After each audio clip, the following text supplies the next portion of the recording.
Are you still packing? Fork it over. Fork. For decades, Eustace Conway had walked the land of Turtle Island for 30 years, tracing every trail, climbing every hill, and studying every tree. He knew it like the back of his hand, or so he thought.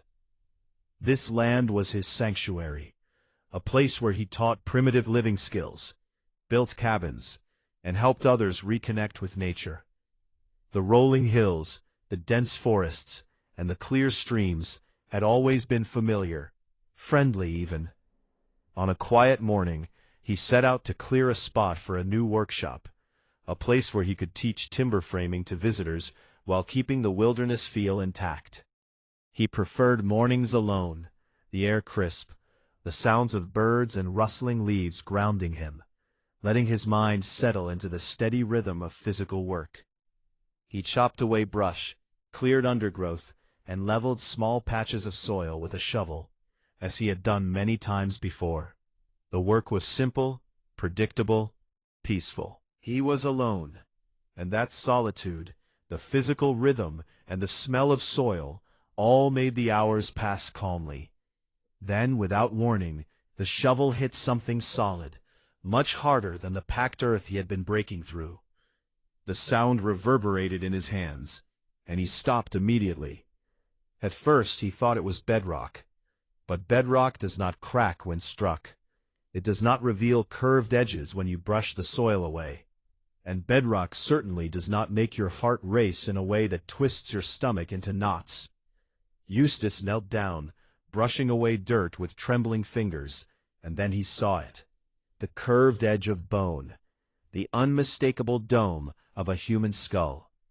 He froze, not out of fear, but out of disbelief.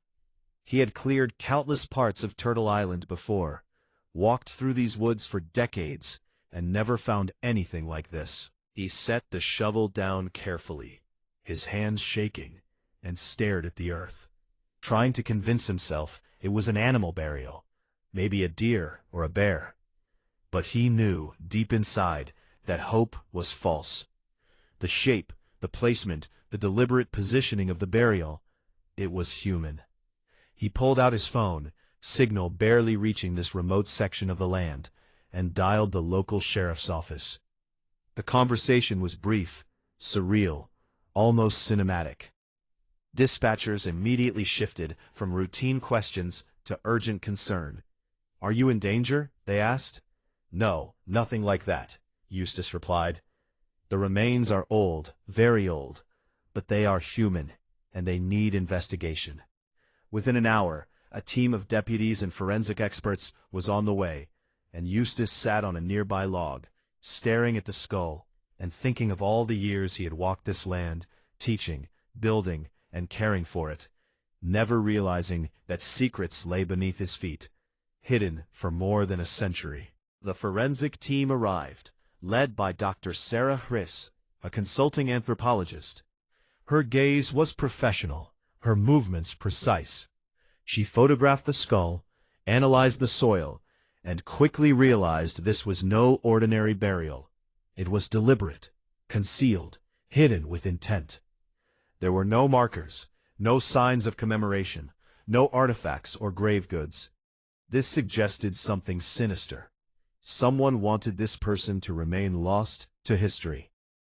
Dr. Hriss instructed Eustace to expand the search perimeter.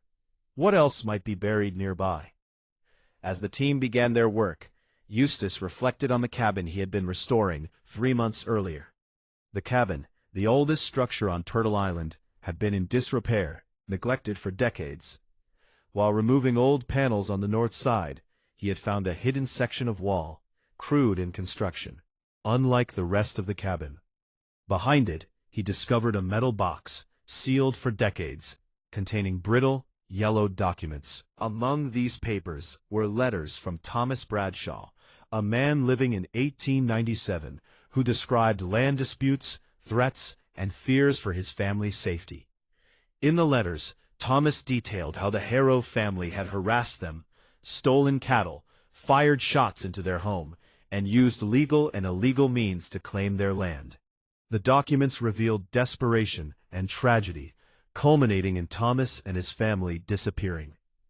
These historical records now intersected with the discovery of human remains, creating a chilling connection. The land Eustace had loved for decades was hiding a violent past. As forensic teams began mapping the area, using ground-penetrating radar and careful excavation techniques, the truth started to emerge.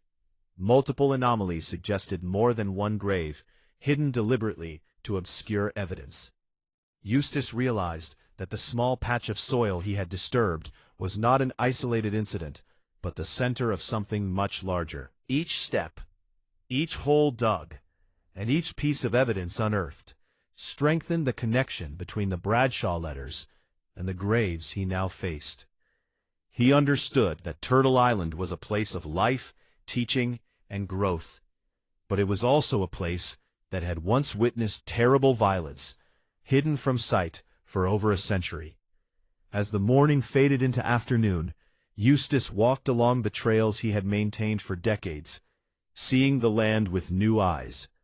Every tree, every stone, every clearing carried a story, and some stories were darker than he could have imagined. The solitude he had once cherished now felt heavier, laden with history and loss, and he understood that his role as caretaker of Turtle Island had changed. The land now demanded more than stewardship of nature. It demanded acknowledgement, reflection, and reckoning. It demanded acknowledgement of the past, recognition of injustice, and a willingness to confront truths that were buried and forgotten. After the initial discovery, Eustace and the forensic team began piecing together the story of Turtle Island's hidden past. The documents from the metal box told a harrowing tale. Thomas Bradshaw, writing in October 1897, described escalating threats from the Harrow family over disputed land claims. Their harassment had begun with legal arguments, but quickly escalated to violence. Thomas described 2 of his cattle being slaughtered and shots fired into his home while his wife and children slept. He pleaded for help from local authorities, but the sheriff refused to act, claiming insufficient evidence, while neighbors stayed silent out of fear. The letters instructed future generations to hide key documents, deeds, and maps in secret locations, ensuring that if tragedy struck, the truth could survive. Weeks later, Thomas's brother reported the disappearance of Thomas, his wife Mary, and their children. Newspaper clippings, fragile and yellowed, claimed the family had mysteriously abandoned their homestead. But as Eustace read these accounts, comparing them to maps and property surveys, he realized the official story was false. The graves he and the forensic team were uncovering matched the approximate location of the Bradshaw cabin, showing that the family had not simply vanished, but had been violently removed. The excavation grid revealed 6 distinct anomalies, each likely representing human burials, clustered near the old cabin site. Dr. Hurst and her team worked carefully, knowing that uncovering century-old graves required patience, precision, and respect for the deceased. The first grave, a partial adult male skeleton, showed signs of blunt force trauma to the skull and binding around the wrists, evidence that this person had been executed. Subsequent graves revealed similar horror. An adult female, children, and an infant, each buried shallowly, each unmarked, each evidence of violence intended to erase them from memory. Witnesses and local residents began to come forward. Eleanor Pritchard, a 92-year-old woman, recounted stories her grandmother had told about the Bradshaw family's fate. She remembered hearing gunshots the night the family disappeared and watching as their cabin burned the next day. She explained how the Harrow family controlled local authority figures, including the sheriff and the judge, ensuring that no one could challenge their claim. Another elderly resident, Curtis Wilcox, described stories from his grandfather, who had helped clear land after the Bradshaw family disappeared. He spoke of blood, threats, and the burning of the cabin to hide evidence. Each story, each fragment of memory, confirmed that the documents and physical evidence were connected, revealing a century-old crime. As news of the discovery spread, journalists arrived, cameras flashing, microphones ready. Eustace, protective of Turtle Island and respectful of the deceased, initially avoided media attention, but eventually agreed to a documentary crew. Rebecca Bradshaw Collins, a great-great-granddaughter of Thomas Bradshaw, arrived to confront the truth. Her family had spent generations documenting the events of 1897, keeping records, maps, and interviews alive, while the Harrow family consolidated their influence. Rebecca shared hand-drawn maps marking 6 suspected burial sites, which matched perfectly with the forensic excavation grid. She demanded that the investigation continue and that the truth be acknowledged, insisting that history could no longer remain hidden. Eustace was faced with a moral dilemma. Turtle Island was his sanctuary, built over 30 years as a place of learning and connection. Revealing these graves would change its purpose forever, drawing attention, controversy, and potential legal challenges. Yet the discovery demanded acknowledgement. The evidence was clear, the victims' suffering undeniable, and the families affected had waited over a century for recognition. The forensic investigation expanded with each passing day, uncovering new graves, confirming the pattern of deliberate concealment, and revealing the full scope of the Bradshaw family tragedy. Eustace walked the land at night, reflecting on the past, imagining the horror the Bradshaw family had endured, and contemplating the responsibilities he now held. This was no longer just about ownership or teaching skills. It was about justice, memory, and honoring the lives lost.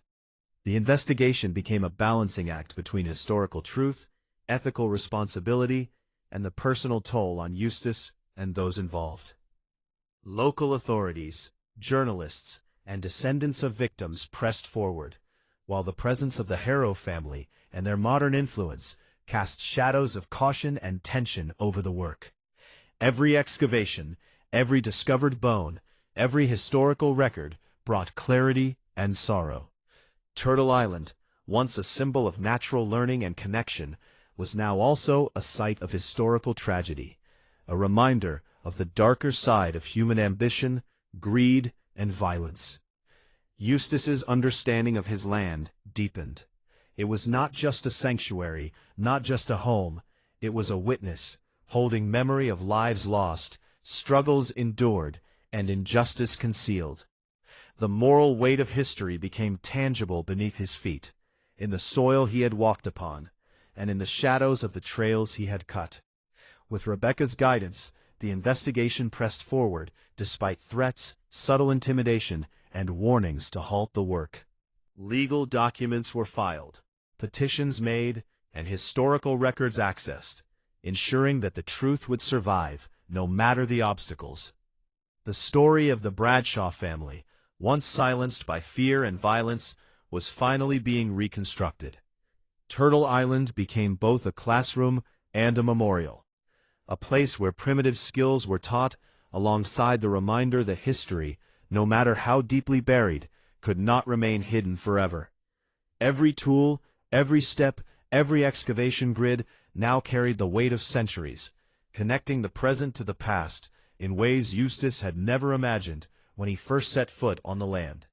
As the final graves were uncovered, the full scope of the tragedy became undeniable. 3 of the burials contained children, positioned as if holding each other, evidence that they had been buried alive, or at least treated with extreme cruelty. The forensic team, led by Dr. Chris, documented every detail with precision, photographs and measurements providing proof that could survive legal scrutiny. Eustace, who had once seen Turtle Island purely as a place of teaching and solitude, now walked the land with reverence and sorrow. Each trail he had cut, each structure he had built, had been above hidden witnesses to injustice. Rebecca Bradshaw Collins continued her work tirelessly, presenting genealogical research, letters, maps, and oral histories to build a comprehensive narrative of the Bradshaw family's fate. She demanded acknowledgement, proper burial for her ancestors, and public recognition of the crime. Together, Eustace and Rebecca organized a proper memorial on the land, ensuring that the victims were honored. The press, initially sensationalizing the story, shifted focus to historical justice and the rediscovery of a long-buried atrocity. Community members, including elderly residents who had carried stories for generations, attended the ceremonies, witnessing the burial of the Bradshaw family with dignity. Eustace transferred ownership of the burial sites to Rebecca's family, recognizing their right to give proper respect and closure. The Hargrove family, descendants of the perpetrators, objected legally, claiming property rights and defamation, but public opinion, historical evidence, and media scrutiny limited their ability to interfere. Over months, the investigation concluded formally, confirming what the letters, graves, and oral histories had revealed. The Bradshaw family, 7 members in total, had been murdered, their deaths concealed by deliberate burial and false claims of abandonment.